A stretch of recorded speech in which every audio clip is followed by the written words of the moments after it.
J.S. Bach. His life on the surface would seem to give few hints as to the depths and spiritual power of his music. Our sources tell us that he lived a relatively uneventful life. He was twice happily married, having lost his first wife at the age of 35. He fathered 20 children. Only 10 of them survived into adulthood. Sadly, this was not untypical for the time. He was born and lived his entire life in one part of Germany, north central Germany. So Bach was a deeply religious man, and this brought him peace, though he wasn't necessarily at peace with the people that he worked with or worked for. He seems to have not suffered any particular crisis in his life, and he was not arrogant or conceited. He had a pretty raucous sense of humor. And while generally he was good-natured, he was also known to have a temper at times. To Bach, art was sacred, and anyone who slighted art, it would just make him become a different person. There was an organist of the Thomas Church. He was a competent organist, and once he enraged Bach by playing a mistake on the organ during a rehearsal. And this was during a cantata, and Bach tore the wig from his own head, and he screamed, "You ought to have been a cobbler." I don't know what Bach sounded like. He probably didn't sound like a pirate, but he threw the wig at the organist's head. By the way, the story comes from Carl Ludwig Hilgenfeld, who's an earlier biographer of Bach. This biography appeared in 1850. By the way, the organist described in this true story was Johann Gottlieb Görner, the organist who had the unenviable task of playing under Bach's direction. This has got to be the hardest gig anyone could have. This is like having LeBron James as your basketball coach or Michael Jackson as your dance instructor. It's a no-win situation.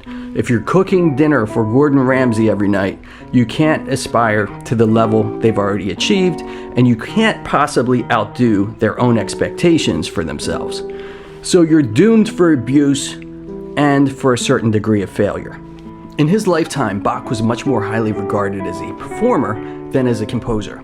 He was considered one of the great keyboard virtuosos of his time. Now, he may not have been quite as obscure a composer as we are led to believe, but he was not considered a composer of the first rank or even of the second rank. Of course, we know better than that today. So let's take a listen to Toccata in D minor. This is BWV 565. We'll talk about what that means in a second. It was written around 1706, and Bach was around 21 years old when he wrote it. The Toccata in D minor is grandiose, exuberant, magnificent. It's one of those pieces, though, like Beethoven's Fifth and a lot of other classical pieces that's been kind of butchered by popular culture. The image is of some evil operatic phantom under a sewer, sitting down to a huge pipe organ and wildly playing while throwing their scarred face around in various directions. It's a terrifying and horrific vision of life depraved. It's totally antithetical to what Bach was trying to achieve in this piece. The organ toccata, it came out of the church tradition. Bach spent the bulk of his lifetime employed by the Lutheran Church, and the pieces originated there as preludes, or they would be played before the singing of certain kinds of hymns. So the toccata in D minor had its birth in the church.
was certainly not intended as horror movie music, and I'm kind of curious how Bach himself would react if he came back and heard his music with this dark and evil side of the human spirit.